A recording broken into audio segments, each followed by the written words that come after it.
Mahirap kasi yung magsabi ka lamang na may corruption sa isang ahensya na wala ka namang talagang solid proof. Madali lang magbintang ano. pero well, substantiate na lang siguro, and then good morning, good afternoon, good evening sa ating mga kababayan sa buong mundo, saan man kayo naroroon. Welcome po sa ating Mounting Channel. Ang ating mga topics dito ay patungkol una sa mga invention, kung kaya pwede kayong bumalik sa ating mga previous videos kung gusto nyong malaman ang mga inventions na very basic na may pakinabang po sa ating pang-araw-araw. Pangalawang topic po natin ay patungkol sa health. At pangatlo ay patungkol sa entrepreneurship. At ang pang-apat na topic ay yung mga trending issues na kumakalat po sa social media. Kung ngayon ka pa lamang nakadaan dito sa ating Mounting Channel, ikaw po ay pwedeng mag-subscribe at i-click din ang notification bell upang ma-update kayo sa ating pong mga bagong upload na mga videos. Magbigay tayo ng reaction, komentaryo patungkol sa trending ngayon sa topic ng korupsyon sa gitgitan nila pagitan ni Senator Manny Pacquiao at kay Pangulong Duterte. Kuhanan natin ng opinion si Kong Marcolita at si Sik Nograles kung anong masasabi nila tungkol sa nilabas na mga ayon kay Senator Manny na doble raw ang korupsyon sa kasalukuyang administrasyon. Ang problema ng korupsyon sa ating bansa. At dito po namang Lunes, sumagot ang Pangulong Duterte. Aba, kung sa tingin mo nag-triple, magpakita ka ng ebidensya, magpakita ka ng patotoo, at ibigay mo sa akin kung sino-sino yan, mga pangalan, para ang Pangulong Duterte na lang po umaksyon. Kagabi po naman, sumagot ang Manny Pacquiao. Salamat po, mahal na Pangulo, at kayo sa inyo na naggaling na magpakita ako ng ebidensya. Ang ipinakita po at sinasabi, sana ilabas na po ng DOH ang mga pinagagastusan may kinalaman dito sa ating paglaban sa COVID-19, sapagkat mukhang hindi daw po mailabas kung saan talaga ginamit yung perang inilaan sa mga bagay na ito, Kong. Yeah, pero pinag-uusapan natin akusasyon ng korupsyon at ang hamon yata ng Pangulo. Itukuyin mo kung sino-sino sa aking pamahalaan Tama sa ating pamahalaan ang guilty ng korupsyon. At kasi kung hindi mo kanya mapatutunayan, ayun na nga. Baka kanya hindi na kita ipaboto sa ating mga mamamayan. At mga ngampanya daw Pangulo Duterte para sabihin si Manny Pacquiao ay sinungaling. Yun ang kanyang sabi. So ang ibig sabihin niya, ang hamon ay kailangan mapatunayan sino-sino sa mga nasa pamahalaan. Oo. At involved sa korupsyon, di ba? Opo. Ay mukhang yun na nga po, sa kanyang statement ata kagabi, sinabi niya, well, hindi naman specifico, kundi yung sa part po ng DOH, kasi nga hanggang ngayon daw, hindi may labas-labas ng DOH sa mga dokumento kung saan talaga ginugol yung pondo. May kinalaman po sa paglaban sa COVID-19, Kong. Dyan, kasi ang pinag-uusapan natin pag korupsyon, kung minsan hindi lamang napakatagal, kung hindi napakahirap kumuha ng ebidensya talaga, di ba? Maliban na lamang kung talagang lilitaw na lang na mula doon sa pamamahala mo o pagmamanage mo ng departamento mo, ay talagang hindi mo may papaliwanag kung bakit ganyan ang patakaran. At maaaring hindi mo maipakita ng direktahan yung mukha at saka yung extent ng corruption, pero sa direksyon ng pamamahala halimbawa ay may napapansin ka na hindi hindi natapos ang proyekto halimbawa. Opo. O natapos man hindi naman ayon doon sa pagkaka-drawing halimbawa, o yung mga plano hindi nasunod, o yung mga paggasta halimbawa ay hindi naman natukoy na talagang ginasta. Ito ay mga anyo ng corruption din. Opo. May papayo ko din sa ating Pangulo at kay Senador Pacquiao, huwag sila mag-away. Yun. Oho. Siguro, pagtulungan nila kung paano sa natitirang panahon ng administrasyon ni Pangulong Duterte ay siguro ma-energize, mapalakas Opo. yung pagbaka sa corruption sa ating bansa, sapagkat ito talaga yung sakit ng lipunan natin dyan. Napakalaking pera ang nawawala sa atin na sana'y nakakadagdag yan sa panggastos sa ating mga public health, public school, public education, public services. Napakarami ang gastusin dyan. Opo. Na ang unang-unang nakikinabang dyan ay yung mahihirap. Oho. Pero yan ay talagang napupunta sa bulsa ng napakarami na kawatan sa pamahalaan dyan. Sana huwag nilang pagtalunan dyan. Huwag pag-awayan, Yung tungkol sa kung paano ang corruption ay babakahin. Siguro magkaisa na lang. Oho. kung paano mapapaigting ang pagbaka sa korupsyon. Ang sabi naman ni Pangulo noon yung amoy lamang ng korupsyon okay na sa akin yun. Hindi naman ako kailangan makakita ng napakalaking, hindi naman evidence ang kailangan. Ni probable cause, hindi yun ang kanya sinabi. Sabi niya, maamoy ko lang. Pero ito po yung bakbakan na kuminsan ay naiiling at nagsisintimiento ang taong bayan habang nakikinig at nanonood po na kanilang bakbakan, Kong. Kaya lalong-lalo na yung mga kababayan natin na siyempre may kani-kanyang mga taga-suporta. Opo. Sa loob ng PDP laban. Ano? Kapag medyo magulo ng konti, merong natutuwa, merong nagagalit. Tapo yun, oo. Yung medyo tuwan-tuwa dyan, yung mga nasa labas ng partido na inaakala nila, yan. Talagang Sila na. Oo. Mag-away-away na sana sila para sa ganun yung awayan na yun tayo naman ng mapaboran. Opo. Tayo naman ng mag-benefit yan, di ba? Opo.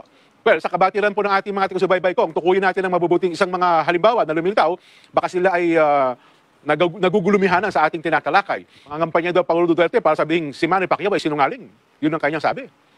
So ang ibig sabihin, yan ang hamon, kailangan mapatunayan sino-sino sa mga nasa pamahalaan. Oo. At involved sa corruption, di ba? Opo.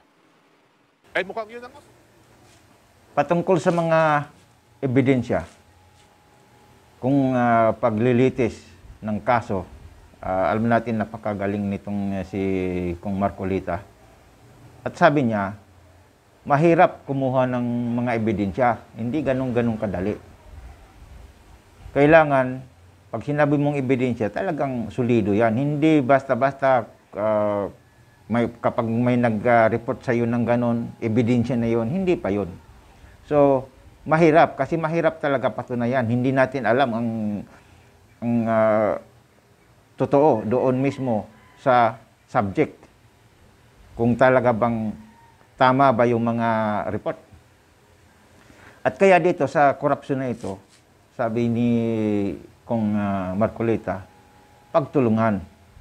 Kasi totoo naman, yung talagang alam na natin yan, noong pang panahon, ang dami talagang mga korupsyon dyan. Number 1 dyan sa mga projects. No? Dami dyan sa mga projects ng gobyerno. Kahit saang mga projects dyan. Ang dami talaga noong panahon. Laganap. At hindi natin ikipagkailayan. Dahil ako mismo ay nakasama din sa mga paggawa ng project. At sa meeting-meeting doon, magkausap-usap yan. Hindi maliliit na mga pera ang napag-uusapan yan. Kaya sabi ni Kong, pagtulungan. Dahil si Pangulong Duterte ay nandoon lang yan sa taas. At si Senator Manny naman ay nandoon sa baba. Parihas sila may katungkulan. At parihas nila ay kanilang responsibilidad. Una sa lahat, kung may responsibilidad yung mga common na tao na isumbong o tugisin ang korupsyon, lalo pa si Senator Manny may katungkulan siya. Kaya dapat magtulungan sila ayon kay Kong Marcolita. Ngayon, ang masama dito, kasi lumabas siya, parang outsider siya, parang hindi siya kasali sa gawain, parang hindi siya kasali sa tungkulin. Parang wala siyang katungkulan, parang nagturo siya. Ngayon, ang masama, ang pagkabanggit ng Pangulo ay kapag hindi niya mapatunayan, ibig sabihin, liar. Liar dahil siyempre kalat ka na kaagad ng masama. Yung pala, nung maimbestigahan mo, wala ka palang mapatunayan, anong sabi niya? Liar. So, yun yung ibig sabihin doon. Hindi yung nagsinungaling ka sa sinasabi mo. Ibig sabihin, bigla kang nagkalat ng mga bagay na mabibigat, yung pala hindi mo mapatunayan. So, yun ang promise dyan. Yun ang ibig sabihin na warning. Ngayon, ang masama dito, kapag mapatunayan nga na talagang talamak ang korupsyon, balik pa rin ito kay Manny Pacquiao. Parehas nga naman sila may katungkulan. Si Pangulong Duterte may katungkulan, si Senator Manny ay may katungkulan. So, ibig sabihin, kapag laganap ang korupsyon, anong ginawa mo? Matatapos na ang termino. 5 years na lumipas. Anong galaw mo? Anong pakita mo? na hinayaan mo yung korupsyon na yan. So, either pag hindi mapatunayan, liar ka, kapag napatunayan, balik pa rin sa'yo dahil ibig sabihin, pulpul ka. Pinili ka ng mga tao at yung napakalaking problema ng bayan, wala kang tinulong na nilutas matapos ng termino. Ngayon, dito sa pakinggan naman natin yung clip sa another na sinabi pa ng Pangulong Duterte. Sir, last Monday, after your talk to the people, Senator Manny Pacquiao released a list of government agencies na allegedly involved daw po sa corruption, which includes the DOH. How do you plan to respond to that, sir? Well, I will tell everybody that kung mention sila ni Pacquiao na may corruption, that they should cooperate 100%. Yung mga, alam mo, yung sa health, yung FedOrWard nila, yun yung mga accounts na bayaran ng World Bank, pati Asian Development Bank. Ang yung papel doon, nandoon na pinumard na ata ni ano. So, if the Pacquiao does not know it, I've been telling people that itong gastos ng pandemic, naghiram tayo ng pera sa World Bank, and kung may obligasyon tayo, all they have to do, yung mga creditors can go to bank, to the World Bank and claim their dues. Wala hong hinawakang pera. So, maghanap pa si Pacquiao ng iba. Siya yung may sabi may corruption. So, it is his burden to identify the office, and failing to do it, failing to prove his case na may corruption,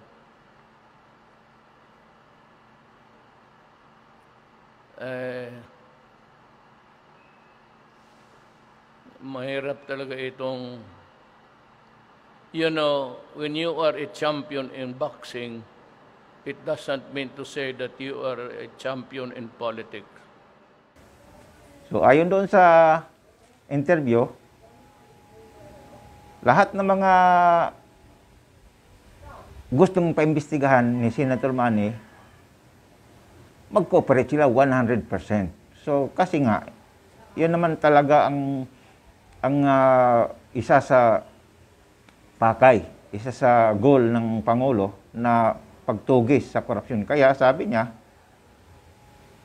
kailangan sila mag-cooperate kung sakali man talaga at kung mayroon man talagang laman or totoo yung mga report, kailangan mag-cooperate sila dahil upang matugis, upang maparusahan ang mga korap sa gobyerno na siyang dahilan ng ating kahirapan na napupunta sa sariling bulsa. So mag-cooperate, yan ang sabi ng Pangulo. Ngayon, dahil sabi nga, si Senator Manny naman ang talagang nagsabi na mayroon, kailangan niyang trabahoin niya ang kanyang dapat role na senator, at it is his burden, sabing ganon. It is his burden to identify the office at tugisin. Hindi lang niya pag magsasalita ka na parang hindi ka kasali sa usapan. Mayroong kang role dyan at burden mo yan. Upuan mo yan. Na huwag mong, ibig sabihin, huwag mong pakawalan, huwag mong lubayan hanggang di mo matumbok at hindi mo maipalitaw kung sino man ang mga korap dyan sa mga opisina na ayon sa iyo ay mga korap. Okay, yun ang simpleng sinabi ng ating Pangulo.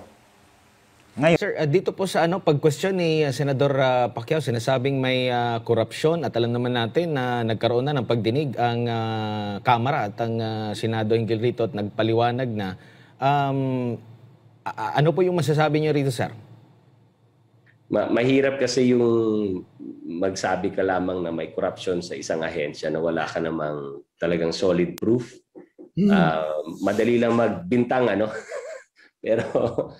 pero well, i-substantiate na lang siguro and then sasagutin na lang, di ba? Kung substantiated yung claim. Then point by point, para point by point din yung pagsagot ng DOH, no? Kung meron mang point by point na allegations, di ba? Mas maganda yung ganun para maliwanag. Itinuturing po ng ilan na pagtatraidor itong ginawa ni Senador Pacquiao sa pagbanat sa Duterte administration, considering kakampi. Ano po masasabi niyo rito, Secretary? Well, nasabi na rin siguro yun ng ibang mga kasamahan namin sa partido, no? Kasi diyan naman po nanggagaling yan, kapartido, the same party. At meron naman pong mga mekanismo sa loob ng PDP Laban na kung may mga grievances ka against a party member, pwede naman nating may grievance mechanism, pwede nating idaan sa grievance mechanism ng PDP Laban. Hindi naman kailangan na frontal for public consumption in front of the public. Gawin yung mga ganyan klaseng bagay, no? And then, gaya nga sinabi ni Pangulo, kasama tayo sa partido, matagal na sinusuportahan mo ang administrasyon, tapos biglang may sasabihin na ganyan, di ba? So, yun lang yung, yung point natin dyan. Ano ba tayo? Kapartido? Magkakampi? O... Kasi kung may problema, pwede namang sabihin, tapos i-address natin, no? Without using it for political purposes. Yun lang naman yun Is this for political purposes or what? Diba? Speaking of i-address, meron kayong meeting sa PDP Laban ngayong buwan ng July 17. Kasama ba yan? 16 and 17. Kasama ba yan sa i-address po ng partido po? Hindi ko pa nakikita yung agenda, actually. But we'll see. Depende sa National Council, no? Kasi may National Council meeting yung pinatawag sa July 16. And mind you, yung pwede magpatawag nito yung national chairman natin, which is none other than Pangulong Duterte. So, yung pag-set ng agenda, that is actually between the national chairman and the officers ng PDP Laban. So, I don't know kung ano yung nakaset sa agenda ng National Council meeting, pati ng National Assembly meeting. So, abangan na lang po natin. Umuugong kasi, Secretary, na baka patalsikin na bilang presidente ng PDP Laban, si Senador Pacquiao. Mangyayari ba yan sa darating na meeting? Hindi. Ang mangyayari kasi, presumably, no, sa National Assembly, ay yung election din ng officers natin. No? Lalo-lalo na yung mga positions na OIC pa lamang. So there are several positions na OIC lang ang humahawak. Kailangan ma-ratify yan ng National Assembly. Kasi based sa rules ng PDP Laban, you become an officer by virtue of election, di ba? Okay. Ng National Assembly. Kasama na po yung dyan, sir, acting, yung mga ganun. Yes. Yun ang ibig ko sabihin. May mga naka-acting positions. At dahil may National Assembly, walang nang excuse to remain acting. That has to be ratified by the body. Siguro pwede kang maging acting habang wala pang National Assembly or National Council meeting. But the moment na magkaroon na ng ganitong klaseng pagpupulong ng mga kapartido, hindi pwedeng hindi i-ratify yan. Kasi parang pinagpaliban mo o pinalipas mo yung opportunity, maki-question yun, di ba? Kasi nandyan na yung, kumbaga, yung mga members. So, anything that needs to be ratified, particularly yung pagkaka-acting mo, kailangan idaan yun sa partido, sa mga miyembro ng partido. Kaabang-abang pala yung darating na meeting. Nakita natin ang reaction ni Sec. Nograles na biglang napangiti doon sa, siguro na-imagine niya kung paano ang ginawa ni Senator Manny Pacquiao doon nga sa sinasabing doble ang korupsyon ng kasalukuyang administrasyon. Kasi hindi madaling mga ganyang bagay, hindi mo madaling banggitin yan. Unang-una, kasiraan ng yung mga kasiraan o kapalpakan ng isang tao, hindi mo basta-basta sabihin yan. banggitin mo lamang ito kung talagang may prueba ka at patunayan mo. Yan ang sinasabi. Kaya nakakatawa, lalo na pag mga ebidensya ang pag-usapan, hindi talaga madaling gawin yan. Dahil maraming proseso at mahaba ang gagawin upang mapatunayan lalo sa mga ganyang bagay. Ngayon, kung talagang sinasabi mo yan, patunayan ay parang naging traidor.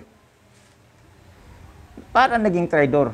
Kasi, sipin mo, magkasama kayo sa partido. Si Pangulong Duterte, head o president o chairman, at ngayon si Senator Manny ay nagiging acting president. At kakalabanin mo yung, ibig sabihin, kakalabanin mo yung pangalan o siraan mo yung pangalan ng buong partido. Ano ba yan? Di ba ang tawag niyan ay pagtatraidor? So, ganun ang naging galaw, ganun ang nagiging ginawa ni Senator Manny. Ngayon, ang sinasabi, kapag mayroong conflict, mayroon namang grievance mechanism, may paraan yan.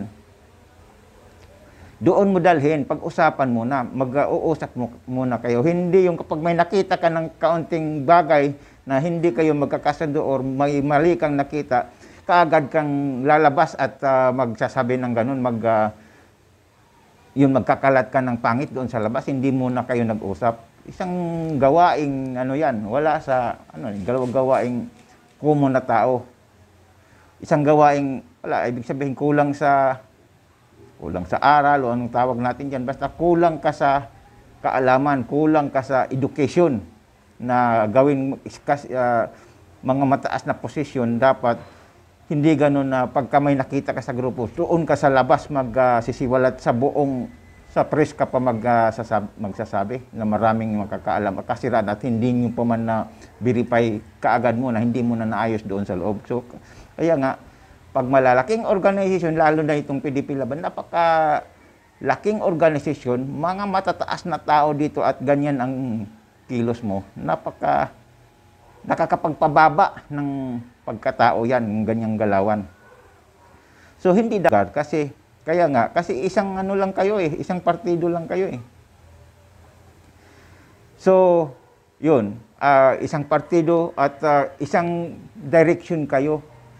Kailangan pangangalagaan yung pangalan ng partido at kailangan united kayo sa isang layunin. Kasi isang partido lang kayo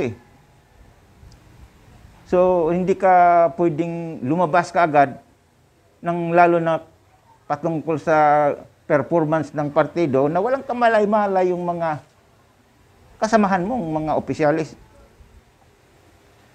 So, sa ganitong galawan ay parang nawala sa ayos o wala sa matinong galawan. So, yan ang yan ang katanungan diyan. Kasi ano bang ginawa mo? Galawan ba itong kapartido? Galawan ba itong kakampi o galawan na kalaban? Yan ang tanong diyan. Bakit ganun na ang asta, ganun na ang galaw? Hindi na parang galawan ng ibang grupo na ito ang nangyari. Yun nga ang naging dating, parang politika. Parang naging kalaban sa politika ang asta, hindi nangangalaga sa sariling partido, kinalaban yung sariling partido at yung asta ay parang kalaban sa politika ang dating. So yun. Ngayon, pakinggan natin ang isa pang short clip na video kay Senator Manny Pacquiao. Ang puso ni Manny Pacquiao manatiling mahirap katulad nila. Kahit anumang marating ko sa buhay, anong tugatog tagumpay marating ko, anumang yaman ang maakamtan ko, ang puso ni Manny Pacquiao manatiling mahirap katulad ng mga mahirap na tao na naghihirap hanggang ngayon. Yan po ang commitment ko, and I accepted the challenge of the President. And we will submit all the documents about corruption. Ang dami, ang dami. Baka mahihilo siya sa pagpakita niya lahat na ito hindi ko ito ginagara, hindi ko ito na ako nag-imbestiga. No. Sila mismo pusang nag-submit sa akin yung mga hindi na kanakayanan doon sa sariling ahensya nila. Sila mismo nagpo-provide sa akin at binibigay sa akin at sinusumbong nila sa akin. Anong gagawin ko? Ibibigay ko doon sa dapat mag-action doon sa corruption, which is the executive department. Sinabi ni Senator Manny, anumang tugatog ang marating,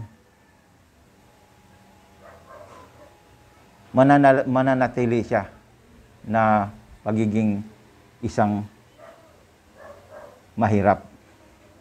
Yung kanyang puso, pagiging isang mahirap. So unang-una, alam naman natin yan. Wala namang question yan. Lahat namang tao, hinangaan natin si Senator Manny sa kanyang tagumpay. Talagang mataas ang kanyang rating. Siya ay isa sa mga ehemplo ng mula sa mahirap at naging matagumpay, hindi lamang sa kanyang pagbuboksing at naging naangat ang kanyang level, nagiging senator.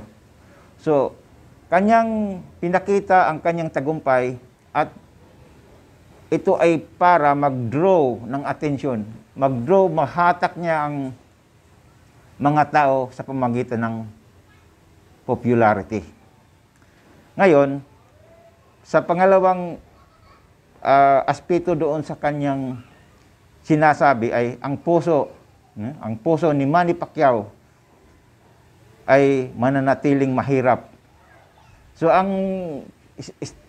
target dito, yan ang tinatawag nila na appealing to emotion.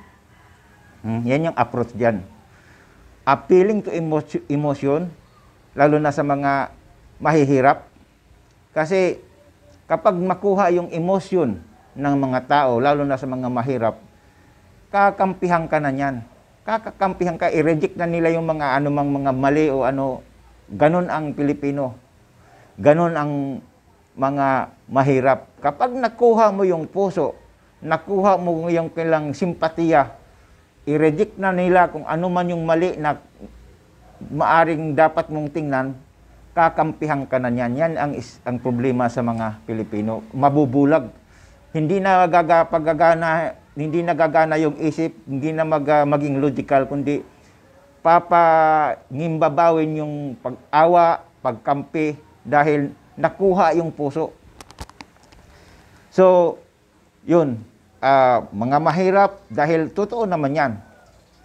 Lahat ng mga dumaan sa hirap, talagang hindi madali. Kaya madaling ma-relate sa karamihang mga Pilipino, yung damdamin, nandoon yung drama sa pagkamahirap. Kaya kapag nakuha mo yun, yung mahirap, yung mai-imagine mo gaano kahirap ang buhay at nagtagumpay ka, at feeling na naaapi ka, kakampihan ka niyan. Hindi na nila makita yung mga bagay na dapat isipin para sa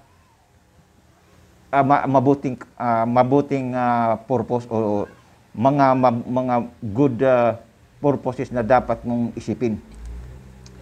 Kaya ngayon, patungkol doon sa documents na sinasabi niya na talagang napakarami, sabi niya, baka mamahihilo yung presidente kapag nakita niya. Yan ang, alam mo, kung naobserbahan nyo, yung mga kunting kaalaman, yan ang mag-aas ng maraming alam. Usual yan. Ang daming tao na pag mayroon silang kunting kaalaman, akala nila, ang dami na nilang kaalaman. Ang dami nilang alam sa buhay. Pero hindi niya nakalimutan ni Senator Manny na si Pangulong Duterte ay veterano na. Samot-saring problema na ang natanggap niya, ang nadaanan niya. Sa mga reports, isipin mo, ang daming reports, kaliwa kanan, ang daming departments na mag-re-report sa presidente. Ang dami niyan. Paano niya sinasabi baka mahihilo ka? Eh baka yung mga sinasabing mga nasabit niya mga report, alam na ng Pangulo yan eh. At naiprocess na at napaimbestigahan niya. So yan ang akala, yun ang problema kasi sa yun nga, yung pag kunti lang kaalaman mo, may na kunting bagay ka na, kumbaga akala mo may alam ka na, bigla kang akala mo sobrang dami mo ng alam. At yung may alam pa ngayon ang sasabihan mong kulang ka sa kaalaman, paano masabi sa presidente na baka mahihilo ka? Hindi na mahihilo ang presidente dyan si Pangulong Duterte dyan sa mga report yan. Sobrang dami nga mga problema, sobrang report na dumarating yan dahil pangkalahatan yung kanyang inaatupag na kailangang solusyonan at pag-iisipan. So hindi, akala lang ni Senator Manny na mahihilo pero ay ang mga bagay na yan, maaring yung iba dyan alam na ng Pangulo. Kasi veterano na yan eh. Isipin mo, ilang taon na yan, matinding mga problemang dinanas niya, nilutas niya doon pa sa Davao, talagang patayan sa mga MPA yung nangyari doon. Kaya, yun ang pag veterano, usually, hindi mahaba ang sinasabi niyan, maiksi lang ang sinasabi ng mga veterano. Kasi ang pag veterano, magaling ka, hindi mahaba, hindi walang maraming kwento yan. Ipapakita lang sa'yo sa gawa. Kaya yun ang nangyari ngayon sa Pinas, 'di ba? Ang presidente, ang daming nagkakagulo kapag nagsalita presidente, kala mo ang daming hindi natin maintindihan, kinukontra natin kasi hindi natin maintindihan yung kanyang mga sinasabi, pero kung unawain natin sa pamagitan ng kanyang gawa, unawain natin. Pinalawak ang mga kalsada sa buong Pilipinas. Pinalawak. Nalinis yung mga vendors na ang gulo, masalimuot, ang daming snatchers, luminis. So, hindi natin naintindihan yan ngayon. Yan pala yung na-implement na mga bagay na yan, doon lang yan sa kanyang isip, hindi natin nakikita yan. Ngayon, nakikita natin dahan-dahan yung nasa isip niya na ihayag sa pamagitan ng gawa. So, yung mga taong magaling, hindi mo halos maintindihan yung mga sinasabi niyan. Maintindihan mo lang yan kapag nagawa, natatapos na yung kanyang gawa, doon mo maintindihan. Kaya gayon, lumawak ang mga kalsada, luminis yung mga nagtitinda, yung mga lumagpas na mga bahay sa kalsada, pinaglilinis, pinagtitibag. At yung sa korupsyon, balikan natin yung korupsyon na yan. Ang dami nang nagsilayasan dyan sa BIR, nung nabalita yan. Ang daming nagsisilayasan na maaring mga ibang mga korap doon, nagsilayasan sila, baka mahagip sila sa maimbestigahan. So, yun ang mga balita, may mga reorganization sa BOC, ang dami nang nagbabago dyan. So, marami nang, kung mayroon mang malaking korupsyon na nangyayari, nagaganap, natatapyas na yan. Ngayon, hindi talaga, sabi nga ng Pangulo, alam naman ng Pangulo na mayroon pa talaga yan. Kaya kailangan nga niya ng coordination sa mga mamamayan. Kailangan nga ng report. Kaya ngayon sinasabi ni Senator Manny, maaring totoo yan, kaya patunayan niya yan. At magandang bagay yan kung talagang magawa niya at ihabla. Ihabla yung sino man yung mga korap dyan. Ang tanong dyan, ito yung analysis, bakit ngayon ka lang kikilos? Matatapos na yung termino sa posisyon, ngayon ka palang magsasabi. At related, mayroong related doon sa panahon ng eleksyon. Kung ngayon na ilang buwan na lang darating ang eleksyon, bakit ngayon ang timing? Yun ang tanong dyan. Bakit ngayon ka lang kumilos na pinabayaan mo for 5 years na lumipas, wala kang ginalaw, hindi ka nag-ingay, wala kang hinamla, wala kang pinakulong o naiakusa. Wala kang naihabla. For 5 years na lumipas, ngayon malapit na ang eleksyon, bakit ngayon ka lang nag-ingay? Ngayon, nandiyan ka sa posisyon. Nandiyan ka sa posisyon. Hindi lang yan gawain ng Pangulo ang paghabol. Senador, gawain mo, responsibilidad mo rin yan. Responsibilidad mo yan, hindi mo dapat ituro lang yan kay Pangulo, kasi sobrang dami niya. Dapat, kasi tulungan mo dapat yan. Dahil parehas lang kayo may obligasyon. Parehas lang tayong lahat ay may obligasyon. O ordinaryong tao ay obligasyon din natin na tugisin ang mga korupsyon. Ngayon, ibig sabihin, gumalaw ka na parang hindi, wala kang trabaho, parang wala kang responsibilidad, ngayon nagtuturo ka. Ibig sabihin, hindi mo naintindihan yung posisyon mo na dapat gawin mo. Wala, hindi mo naintindihan. Yun ang analysis yan. Bakit ka nag-ingay? Dapat gawain mo yan. Ngayon, imbis mahiya ka na magsiwalat yan kasi trabaho mo yan, nagtuturo ka pa at nag-ingay ka pa, nagsisiwalat ka pa doon sa media mismo, sa press. Ang daming magkakalat niyan. Maraming makakarinig niyan.